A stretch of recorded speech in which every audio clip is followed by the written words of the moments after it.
Hello बच्चों, let's read the question. The ratio of neutrons in carbon and silicon with respective atomic masses 12 and 28 is. तो हमें यहाँ पर ratio of neutrons बतानी है carbon and silicon में. हमें उनका एटॉमिक मास गिवन है. For carbon it is 12, silicon के लिए है 28. Key concept is neutrons. Neutrons are neutral particles जो एटम के न्यूक्लियस में प्रेजेंट होते हैं. और नंबर ऑफ न्यूट्रॉन्स निकालने के लिए जो फॉर्मूला रहता है वो होता है मास नंबर यानी कि atomic mass minus number of protons. तो हमारे पास यहाँ पर है carbon.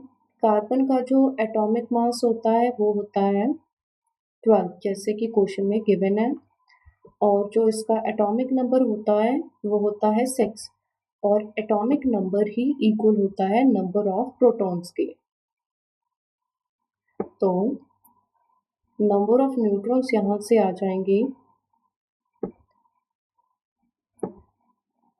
12 minus 6, it will be equal to 6. Similarly for silicon, atomic mass हमें given है 28. इसका एटॉमिक नंबर रहता है 14. That means number of protons भी कितने होंगे 14. तो number of neutrons of silicon will be equal to 28 minus 14 will be equal to 14 neutrons. तो अब हम रेशो निकालेंगे. रेशो होगी फॉर कार्बन टू सिलिकॉन के नंबर ऑफ न्यूट्रॉन्स की रेशो चाहिए हमें. That will be 6 divided by 14. It will be equal to 3/7. That means 3:7 will be the ratio. Therefore, option C is correct. I hope you understood it well.